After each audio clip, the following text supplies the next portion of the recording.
Ceci est un livre audio autogénéré par Google. Les éditions Max Milo présentent Agent d'élite, le récit inspirant d'une enfant de Barbès. De Nora Laril. Depuis 18 ans sans relâche, Nora Laril traque les terroristes islamistes. D'abord étudiante en philosophie, la boxeuse de Barbès s'est engagée dans la police comme on s'engage en religion, le goût de l'action et de l'imprévu en plus. Très vite, elle est devenue la première femme à intégrer le groupe islamisme radical de la SOR, l'élite des renseignements généraux. Ni récit de vie exemplaire, ni énième journal d'un fonctionnaire de police, ce livre est le témoignage brûlant d'une femme qui a choisi de risquer sa vie, l'expression n'est pas trop forte, pour ses convictions et pour la France. À l'image de cette personnalité hors du commun, Agent d'élite renverse tous les clichés et nous plonge dans le parcours trépidant d'une femme d'exception. Des notes sont disponibles sur les éditions numériques et papier du livre. Prologue. L'heure de partir a sonné. Après de longs mois de filature et de surveillance, nos supérieurs ont décidé de resserrer le filet autour de Nasser et de ses comparses. Lui est un terroriste sorti de prison il y a moins de 2 ans. 2 de ses proches reviennent d'un séjour de 2 mois au Pakistan. Objectif du jour, pénétrer dans l'appartement du principal suspect. Pendant que les spécialistes poseront des moyens techniques de surveillance, avec les collègues en appui, je serai chargé de vérifier les allées et venues de Nasser, afin de m'assurer qu'il ne rentre pas trop tôt chez lui. Nous nous rassemblons dans la cour du gîte qui nous sert de base, et nous nous répartissons dans 2 véhicules. Un pour les techniciens. Un pour les opérationnels chargés d'assurer leur sécurité et de filocher le suspect. Je prends place à bord du second. Yacouba le conduit. Il me dépose à une centaine de mètres de la mosquée. Nous prenons tous position. Nous testons notre radio. Je fais une prière express. Mon Dieu, faites que je ne le perde pas, Inch'Allah ya Rabbi. Préserver la paix civile et libérer ma religion des criminels extrémistes font partie des raisons principales qui m'ont amené à devenir agente des renseignements généraux au sein du groupe Islam, de la section opérationnelle et recherche spécialisée, la SOR. Dans l'oreillette, une voix. À tous de Yacouba, l'objectif vient de sortir de son domicile. Il prend en direction de la mosquée. Nora, tiens-toi prête. De Nora à Yacouba, reçu. Les minutes qui suivent sont poisseuses. Collantes. Interminables. Jusqu'au soulagement, en quelque sorte. De Nora à tous, j'ai Nasser en visu. Je le prends. Il est devant moi, notre précieux. Voilà tant de mois que nous sommes assez basques. Je le connais par cœur. De sa vie, aucune femme ne l'a regardé, fixé ou scruté autant que je m'y suis astreinte. Je pense à lui en permanence. Je ne veux rien ignorer de ses activités, de son emploi du temps, de ses préférences et de ses projets. Mon existence tourne autour de lui. Exclusivement. Selon ses agissements, je peux rester des semaines sans un jour de repos, me lever à 5h30 du matin pour le suivre à la mosquée, me voiler de pied en cap ou me déguiser en midinette. Rien n'est inenvisageable tant que je suis susceptible de récupérer une information qui, à son tour, serait susceptible de convaincre nos chefs que nous avons assez d'éléments à charge pour que les forces d'intervention l'interpellent. Nasser est grand. Très fin. Le crâne dégarni. Il n'est pas vieux et pourtant, il a l'air vieux. Sa longue barbe flotte dans la brise. Il avance vers la mosquée. Il paraît marmonner seul. Une habitude chez lui. Il pénètre dans le lieu de culte. Je préviens les collègues qu'il vient d'être rejoint par ses 2 comparses, Marvin et Abdelkrim, les revenants du Pakistan. De Jean-Baptiste à tous, pénétration effective. On a besoin de 20 minutes après ce top. 10 minutes s'égrènent. Les objectifs doivent être en train de prier. Sans désemparer, je ne lâche pas des yeux l'entrée de la mosquée, tendu à l'idée que la vie de mes collègues est entre mes mains. Soudain, je vois mes 3 objectifs apparaître, et bifurquer. J'annonce l'info, l'homme ne se dirige pas vers son domicile. Avec Marvin et Abdelkrim, il file bon train. À tous de Nora, nous prenons direction la Joconde. La Joconde est le lieu de résidence de Marvin. C'est surtout une cité HLM, donc l'une des pires configurations qui soit pour une filature. Entrer dans un ensemble de ce type sans être un de ses habitants, c'est quasiment l'assurance d'être détronché en moins de 2. Partant, je reste en retrait, quoique assez proche pour voir Marvin emmener Abdelkrim et Nasser vers un groupe de jeunes qui traînent en bas de la tour B. Nous sommes en septembre. Il fait bon. Nasser semble heureux et à son aise au milieu des vingtenaires qui l'entourent. Puis Abdelkrim fait signe à ses compagnons de le suivre dans la barre A juste après. Il se retourne et jette un œil aux alentours. Coup de sécurité sans doute. L'homme est méfiant. Il croise mon regard. Je baisse les yeux aussitôt. J'espère qu'il ne m'a ni repéré, ni mémorisé. Je préfère penser que non, peu probable. Tout cela s'est passé en un éclair. Pas le moment d'être percé à jour. Le trio monte dans la tour A, je laisse s'écouler 2 minutes avant d'enquiller derrière eux. Après avoir vérifié que le hall est vide, je m'arrête devant les boîtes aux lettres. Je repère le nom d'Abdelkrim, prends le bloc de boîte en photo et ressors sans tarder. Je suis à peine dehors que Nasser réapparaît avec Marvin, un sac à la main. J'en informe les collègues. Du commandant à tous. Opération terminée, on lève le dispo. Yak, tu récupères Nora. Nous, on rentre avec les Tex. T'es où, Nora? À la Joconde. Je remonte l'allée du Lion. Bouge pas, j'arrive. Ça va, je les garde en visu. C'est fini, Nora? FINI. Non. Comment ça, non? Nasser est allé chez Abdelkrim avec Marvin. Il est reparti avec Marvin et un sac. Il faut en savoir plus. Nora, bon sang, tu sais comment est le patron quand on... T'es où? Là, je te vois sur ta droite. Grouille? Ils viennent d'être récupérés dans une 206 grise. On les suit. Quand je monte dans la voiture, Yacouba soupire et lâche. Tu vas nous attirer des ennuis, Nora. Mais non. On vérifie un petit truc et on s'arrache. Oh bon sang. C'est Amine qui conduit. Le type qu'on a filoché à Montparnasse? En personne. J'ai vu passer son dossier. C'est du lourd. Il a été condamné pour association de malfaiteurs en vue d'une entreprise terroriste. Normalement, il vit à l'autre bout de la ville. Qu'est-ce qu'il fiche avec ces deux-là? Tu vois, j'avais raison ou pas? Bon, t'as pris la plaque? Oui. Alors on rentre. Hein? Yak freine en douceur car le feu vient de passer au rouge, et il me regarde droit dans les yeux. Nora, on ne joue pas avec ces loustiques. On est des pros. Une filoche de ce calibre, ça ne s'improvise pas. On a les infos dont on a besoin. On rentre au gîte prendre une soufflante du commandant. Ça suffira pour aujourd'hui. Je me mords les lèvres. Je suis colère, mais je sais que mon partenaire a vu juste. Il est la raison, je suis la fougue. Il est la technique, je suis l'intuition. Il est l'expérience, je suis l'énergie. Notre complémentarité nous rend efficaces. Quoique je sache que, en quelques secondes, trop en faire peut ruiner une mission au long cours, j'ai encore à apprendre afin de canaliser mon envie de traquer les criminels. Pas illogique. Voilà à peine 5 ans que je suis gardienne de la paix titulaire. Moi que rien ne prédestinait ni à porter l'uniforme, ni à devenir agent du renseignement au service de la République française. Au contraire. La philosophe de Barbès. Première partie. Ma vie bascule une première fois en 1995.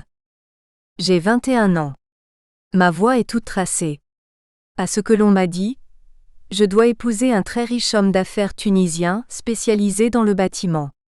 Mon promis se trouve être un proche de mon père. Ma famille est rassurée. Je vais être casée avec une personne de confiance. L'ami de la famille me mettra à jamais à l'abri du besoin. Quel parent digne de ce nom rejetterait une telle perspective? Consciente des enjeux familiaux, sachant que cela s'est pratiqué ainsi en France comme en Tunisie pendant des siècles, je tâche de trouver ça normal, même en 1995. En d'autres termes, j'encaisse la nouvelle et autant que je le puis, j'essaye de jouer le jeu car en sourdine, mon cerveau turbine. Il finit par mettre bout à bout les éléments épars, qui me trottent dans la tête. Le type ne m'attire pas. Je n'aime pas l'idée que l'on m'impose un mari et un projet de vie étriqué. Quelque radieux devint mon avenir par ce truchement, et je ne veux pas de cette destinée-là. Plus exactement, je sens qu'une existence pareille, quelque respectable qu'elle puisse être, n'est pas adaptée à mon tempérament. Mon cerveau finit par emporter la décision. En 1996, alors que je suis en seconde année de DUG, l'actuel L2, je rectifie le tir et je dis non à ce projet de mariage. Malgré eux, mes parents comprennent qu'insister serait vain. Puisque nous sommes entre gens civilisés, ils ne me forcent pas à leur obéir. En revanche, ils se sentent trahis et en conséquence, ils me poussent à partir de chez eux. À les en croire, c'est une suite logique. Je veux être libre ? Soit. Je veux perdre mon temps à étudier des trucs qui ne servent à rien ? Je dois assumer. Dehors, Miss Nora. Incrédule, je ne bouge pas. Résultat, du jour au lendemain, je deviens une paria. Quand je rentre chez moi, enfin chez papa et maman, la nuance est désormais patente, personne ne me parle. Seul mon frère, Malik, paraît digne d'intérêt aux yeux de nos parents. Plus personne ne faisant d'efforts, je ne peux plus étudier dans le 25 mètres carrés que nous sommes 4 à habiter. Et un refrain incessant anticipe sur les récriminations que je rumine, sans les formuler. Va, si tu n'es pas contente, t'as qu'à partir. À force d'entendre cette antienne me gifler les oreilles et me nouer le cœur, je m'en ouvre à la psy qui me suit depuis 6 mois. Son diagnostic est sans appel. Nora, il faut partir. De nouveau, mon cerveau turbine et résout l'équation. D'un côté, la sécurité d'un toit et d'une assiette. De l'autre, une vie en commun devenue impossible. Lorsque je me formule les choses de la sorte, je comprends que quels que soient les risques, je n'ai pas le choix. Je dois partir. Par conséquent, je file au Crous chercher une chambre disponible. Justement, une annonce vient d'arriver. Un couple met une chambre à disposition d'un étudiant en échange de la garde de leur enfant à la sortie de l'école. Le deal me semble plus que raisonnable. Sauf que, emporté par la fougue de la nécessité, je m'aperçois un peu tard que le logement est à plus de 3/4 d'heure du lieu où vivent les propriétaires. 3/4 d'heure aller, 3/4 d'heure retour. Autrement dit, 1h30 gâchée du lundi au vendredi. 7h30 perdues par semaine. Et du coup, quasi tous les jours l'assurance de rentrer chez moi à des heures impossibles. Paradoxalement, cette expérience guère enviable me galvanise. J'ai déjà constaté que je ne me construis que dans l'adversité. J'en ai une nouvelle illustration. Lutter me sauve. Même si cette obligation de me battre contre les difficultés m'épuise parfois, c'est elle qui me permet de choisir quand se posent des dilemmes du type où je me laisse couler, où je transcende ce qui m'arrive pour avancer. Je ne veux pas couler. Je ne me laisserai pas couler. Jamais. Pas dans mon sang. Le fighting spirit m'aide à affronter les pires situations et les mauvaises rencontres que je multiplie. Les gens néfastes ont un don pervers, qu'ils jugent sans doute exceptionnel ou sublime, pour repérer les jeunes filles un peu perdues. Plus d'un a croisé ma route, ajoutant de l'huile sur le feu de mon désarroi. De quoi me déstabiliser sur le moment, peut-être, in fine, de quoi me renforcer. Car ces rencontres m'ont poussé à m'affirmer et, quoi qu'il m'en ait coûté, et à tirer du positif de ces expériences traumatisantes.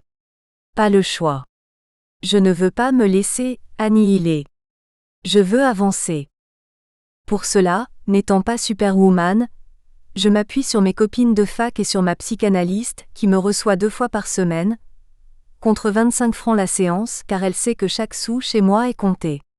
Sans jamais se la jouer gourou, ma thérapeute, lucide et encourageante, est essentielle dans ma vie. Elle me répète que je suis quelqu'un de bien, que je vais me trouver et que je ne dois pas lâcher. Son mantra me soutient, mais ne modifie pas la réalité bête et comptable qui me poursuit. Je n'ai pas d'argent. Donc, À mes études et à la garde d'enfants, je dois ajouter des boulots à temps partiel. Par chance, en quelque sorte, je suis engagé dans les cantines d'hôpitaux parisiens. Mon objectif est de trouver de l'argent, vite et bien, afin de pouvoir manger, et cette piste n'est pas la pire que l'on m'ait proposée. Pour autant, elle demeure insuffisante. Tous les jours, j'ai faim. Je pèse 48 kg. Je ne ressemble plus à grand-chose. Je découvre ce qu'est la vraie faim. Plusieurs jours par semaine, je ne mange pas, sauf quand j'ai la chance de grignoter dans la famille du petit garçon que je garde. Quand j'ai 3 sous en poche et que je passe devant un magasin de nourriture, j'hésite à entrer car j'ai conscience que si j'achète de quoi me sustenter maintenant, je le mangerai. Et le soir venu, je n'aurai plus rien à me mettre sous la dent. Moi qui aime affronter l'adversité, je suis servi. Au point de me poser des questions du type: la voie que j'ai choisie est-elle judicieuse? Est-elle viable? Et est-ce la bonne? Ce genre d'interrogation me poursuit depuis mon enfance. Puis, c'est ce questionnement qui m'a décidé à persévérer dans des études de philosophie, malgré les moqueries incrédules de mes proches. Je n'en peux mais, voilà la vérité nue, je me suis toujours interrogé sur ce qui m'entoure, le sens de ma vie et mon utilité. À quoi je sers? Qu'est-ce que je fais? J'ai la lumière, et puis après?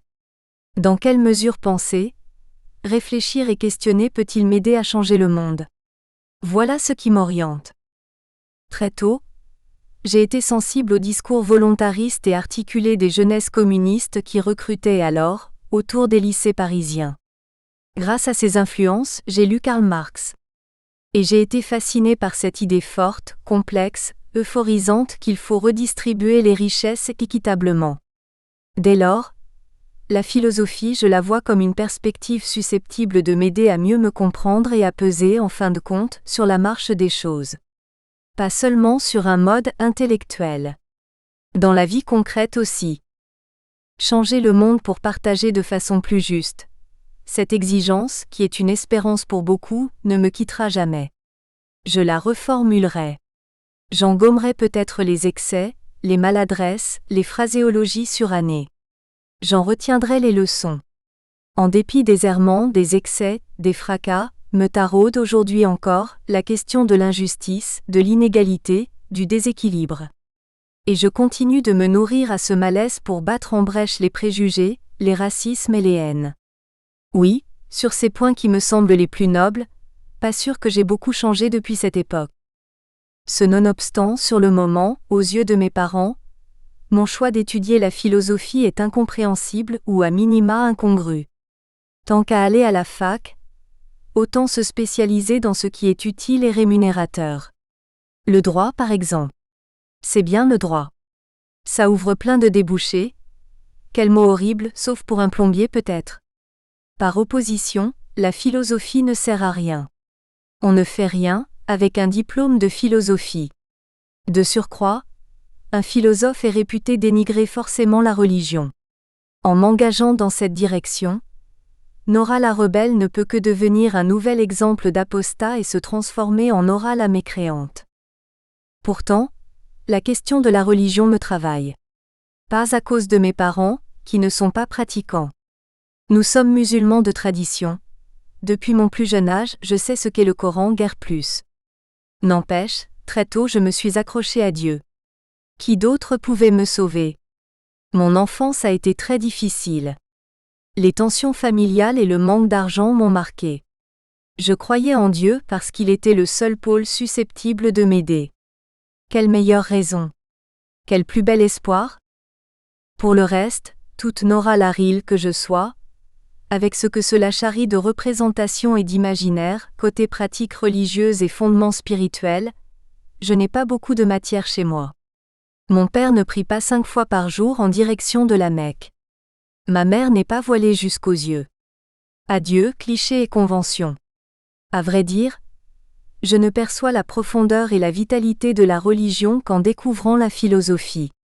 Ma rencontre avec les textes de Friedrich Nietzsche est une révélation et un saisissement. Réfléchir sur l'idée que Dieu est mort, me saisit instantanément et continue de me titiller au quotidien. Car cette affirmation séduisante en diable, dissonne en tout point avec ce que je ressens. En vérité, je perçois la religion comme l'amour. Ça vous tombe dessus sans que vous compreniez pourquoi. L'amour et la religion, ça ne se discute pas. Pour ma part, je ne discute pas l'évidence. Toujours, je croirai en Dieu. Quoi qu'il arrive, la religion fera partie intégrante de ma vie. Sous quelle forme ? À ce stade, je l'ignore. Ce que je sais, c'est que croire m'a sauvé dès mon enfance. Croire me sauve aussi quand, étudiante famélique, j'essaye d'éviter les boulangeries pour ne pas y contempler ce que je ne pourrais m'offrir et penser encore plus fort à la fringale qui me tenaille. Bref, en 1995, je suis plutôt en mauvais état, mais je peux compter sur 3 sauveurs, ce n'est pas de trop tant ils ont de pain sur la planche. La psychanalyse, Dieu et la boxe. 2. La boxe est dans l'ADN des Laril. C'est le sport de la famille. Dans sa catégorie, mon oncle était champion amateur en Tunisie, où le niveau moyen est très élevé. Même si chaque Laril n'a pas glané son titre, chacun pratique cet art, ou plutôt tous les garçons s'y collent. Par conséquent, dès que je quitte mes parents, je décide de tenter ce qu'aucune Laril qui se respecte n'aurait osé. Quoique je sois une femme, je m'inscris dans un club de boxe. Il est temps. Tant que je fasse un peu ce que je veux. Tant aussi que je trouve un exutoire pour me défouler. Tant que je montre aux miens ce que je vaux, y compris dans un domaine que les femmes de notre famille n'ont pas exploré. Pour ajouter une couche à cette provocation, je décide de pratiquer au gymnase Laumière, dans le club où est inscrit mon frère. Et comme je ne suis pas une suiveuse, je dédaigne la boxe anglaise que ma famille privilégie, et j'opte pour la savate. Au moment de pénétrer dans le gymnase, ma tête et mon corps bouillonnent. Pas facile de boxer avec le ventre vide, tant pis. Je suis survoltée à l'idée de me mesurer symboliquement avec tous les Laril qui m'ont précédé sur le chemin des sports de combat. Je sais que j'en suis capable, que j'en ai besoin et que notre famille, présente et passée, sera forcée de constater l'évidence. Je suis à la fois des leurs et différente.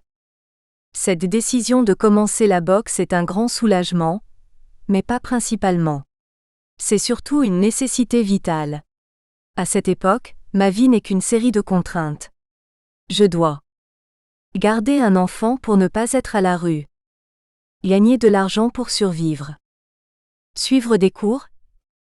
Apprendre comme il se doit. Aucun loisir à l'horizon. Aucune perspective encourageante. Aucune respiration. Juste, travailler pour vivre et vivre pour étudier.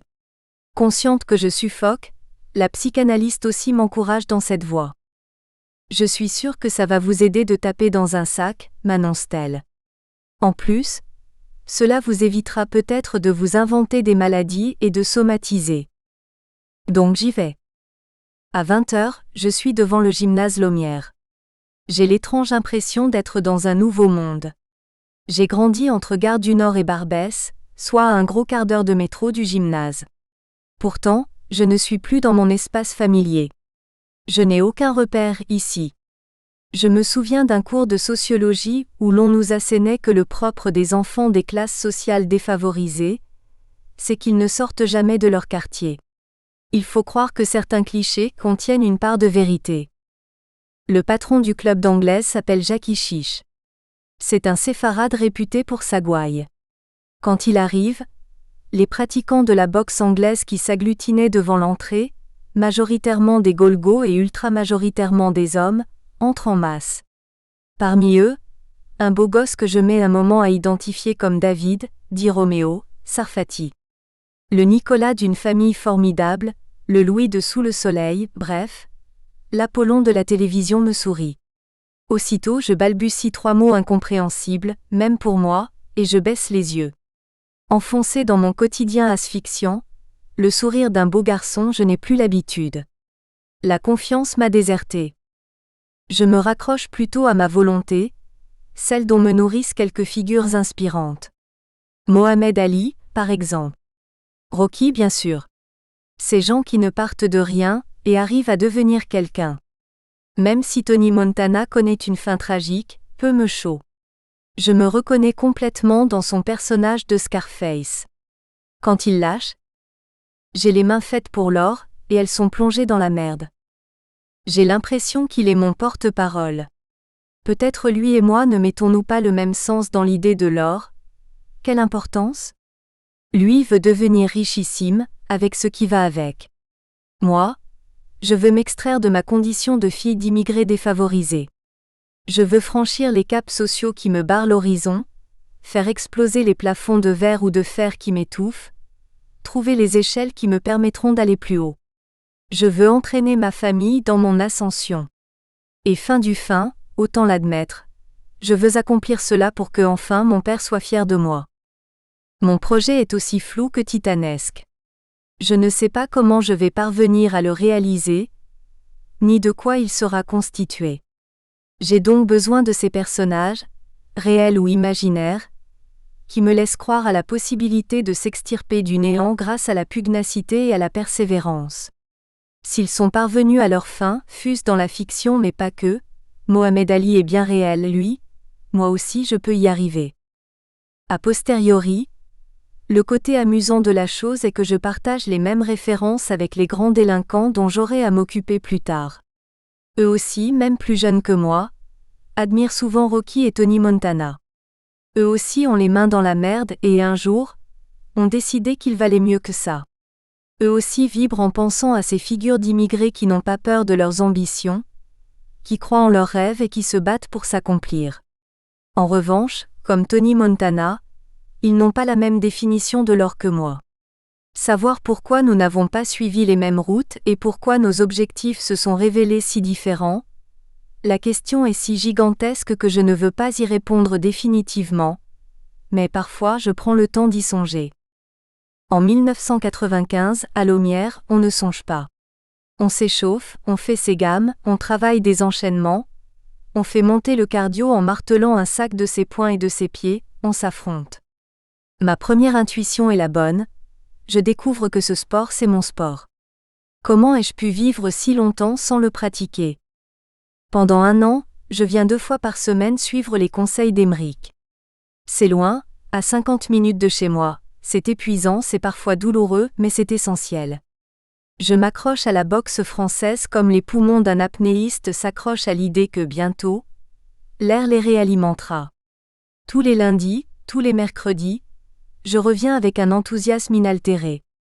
Discipline, maîtrise, capacité à encaisser et à répondre, obligation de se dépasser pour rester digne sont autant de qualités indispensables que je travaille et développe, ou tente de développer quand je viens m'entraîner. Pas de quoi impressionner le coach, qui semble prendre un malin plaisir à me houspiller à chaque séance sur l'air du « Bon sang, arrête de danser Nora. C'est quoi ces frappes de poulette? T'as rien dans le ventre, ma pauvre. T'es sûre que tu t'es pas trompée d'adresse? » Même si piquer au vif les novices est sa technique pour les encourager à aller plus loin, encore et encore, ça me gonfle que ce type s'acharne sur moi. Je me contente de lui jeter un regard haineux qui tâche de lui dire « Si tu savais d'où je viens pauvre naze, tu me parlerais autrement. » J'ai grandi dans la violence et le mépris, autant dire que je ne vais pas me laisser impressionner par un musclore en collant moulant. Oui, en collant moulant, car la tenue des boxeurs français est d'un ridicule consommé. En les voyant, on peut presque entendre le début du générique des Brigades du Tigre, où les policiers à moustache pratiquaient la savate sur un air de Henri Djian et Claude Bolling chanté par Philippe Clay. Incognito, vos flics maintenant sont devenus des cerveaux. Ni grands ni gros, ils ont laissé leur vélo, leurs chevaux. Monsieur Clémenceau, c'est plus réglo. C'est la mort du boulot. Or, un jour de 1996, le moment que j'attends avec tant d'impatience arrive. En fin de cours, quand le moment de l'assaut libre arrive, j'entends la phrase dont je rêve depuis des mois. Nora, tu viens avec moi? Emeric me propose de lui donner une fessée en public. Sans même lui répondre, je mets mon protège-dents et je deviens Supénora. Je vais être impitoyable.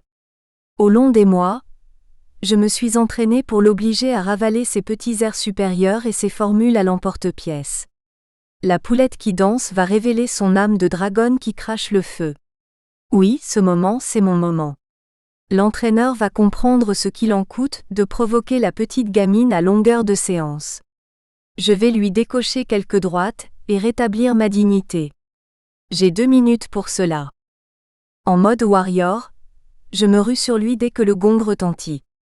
Esquive rotative, blocage, la vista d'Emeric met en échec mes premières tentatives.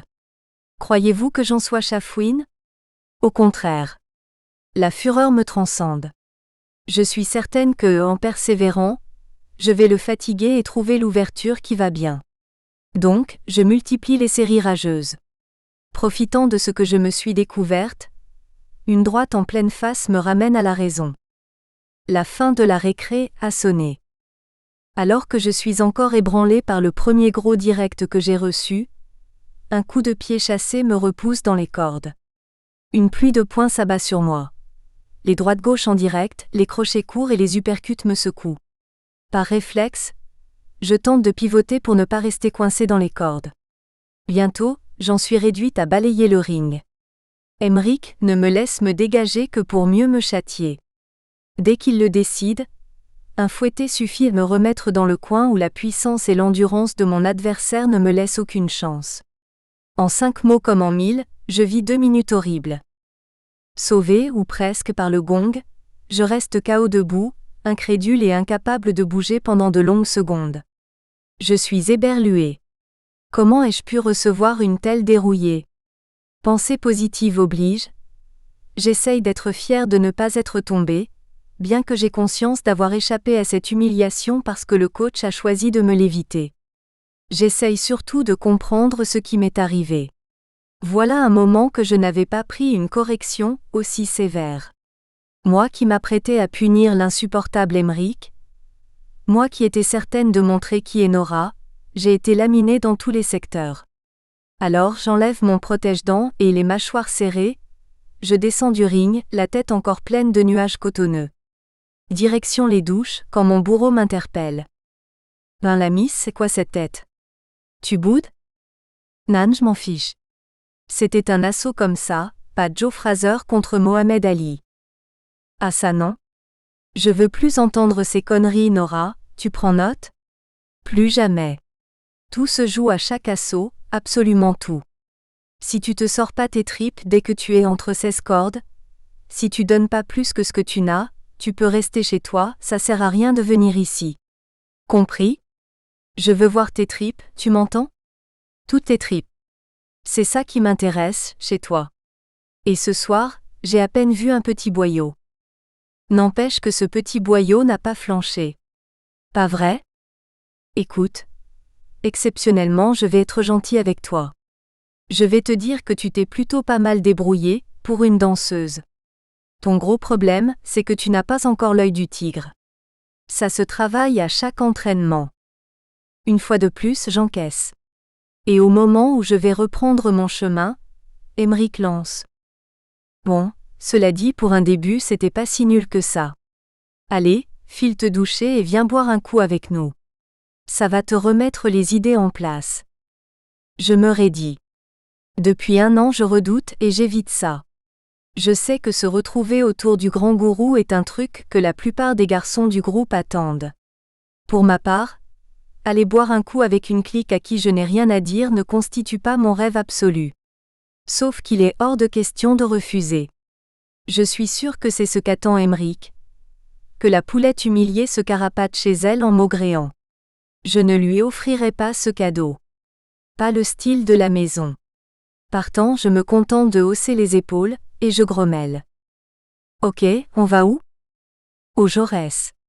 Quand tu seras pimpante et pomponnée, attends-nous devant le gymnase. On y va groupés.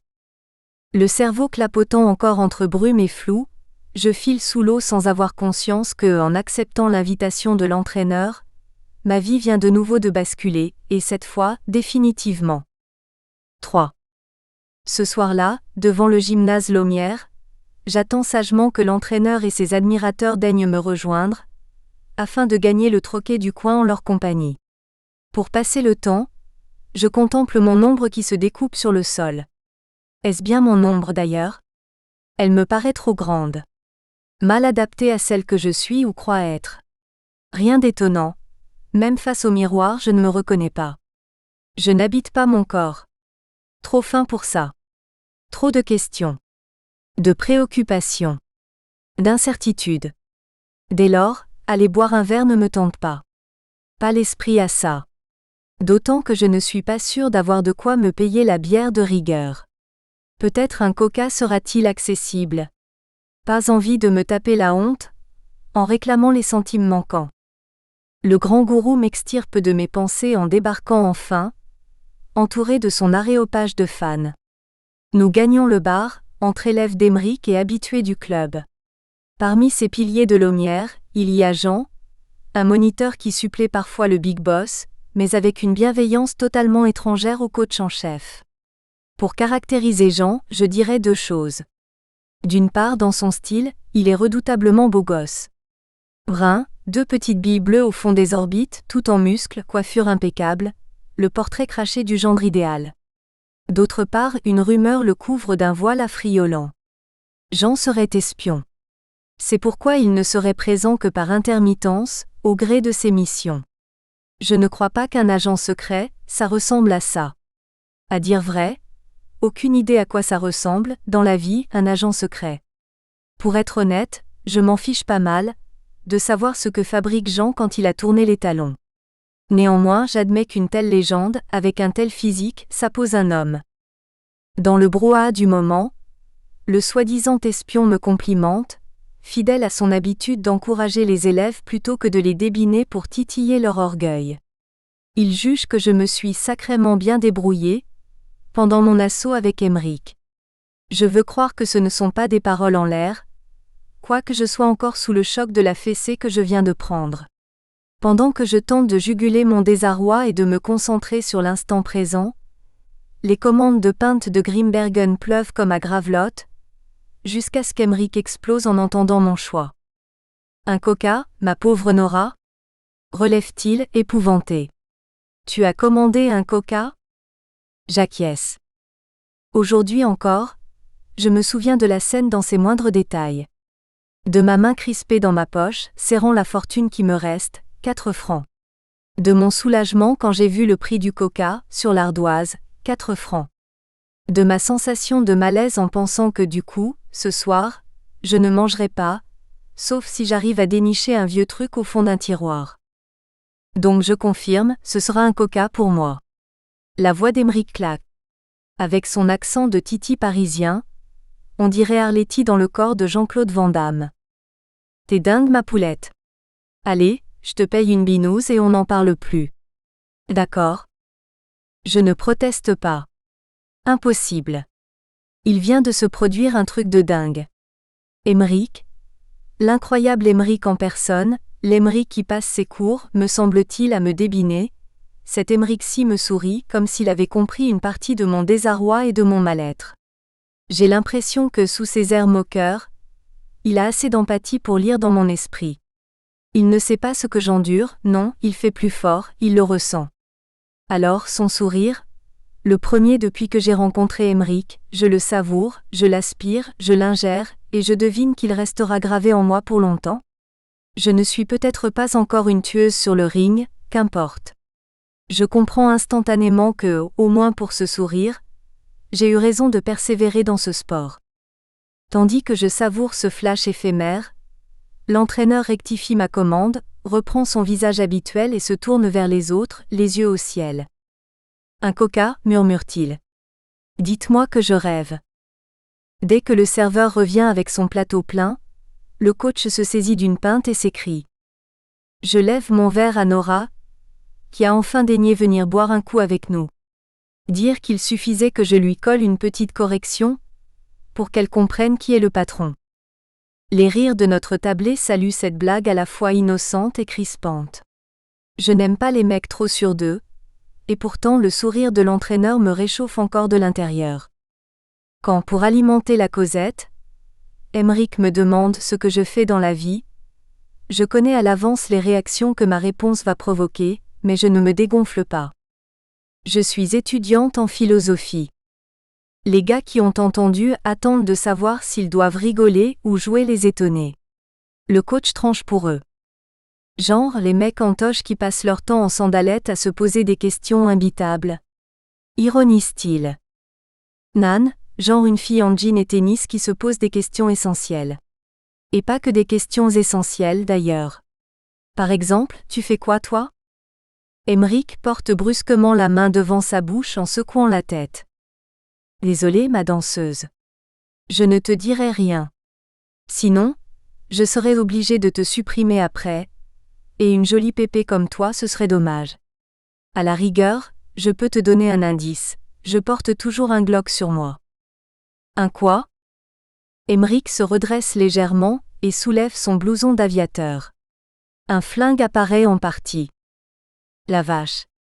T'es garde du corps? Raté. Les gars, ne lui dites rien. T'es flic alors? Lingo. Un frisson glacé me secoue. C'est donc ça, un keuf dans la vraie vie. Mais tu bosses où? Je suis capitaine à la police judiciaire, à Paris. Je suis à la BRI. Chafouine l'instant d'avant, je suis soudain ébloui. Dans mon esprit, la brigade de recherche et d'intervention est composée de surhommes qui interpellent les plus gros voyous et les pires terroristes. Moi qui ai besoin d'admirer un type pour m'y intéresser, je suis servi et gêné. Servi, parce que la légende de la BRI me fait rêver, et gêné parce que jusqu'à présent je maudissais les flics avec une rage tellurique. En 1986, en voyant les images du SAMU qui massait puis emportait le malheureux Malik Ousskine à l'hôpital, je me souviens de mon père comme un fou devant la télé, de ma mère pleurant et m'entraînant dans ce flot de larmes. En 1993, l'assassinat de Makome Mbowole dans un commissariat du 18e arrondissement et en 1995, la haine de Mathieu Kassovitz qui s'inspire de ce drame, m'ont secoué comme de juste et ont renforcé ma conviction. Je suis certaine qu'un flic, c'est un mec qui est trop con pour exercer un autre métier.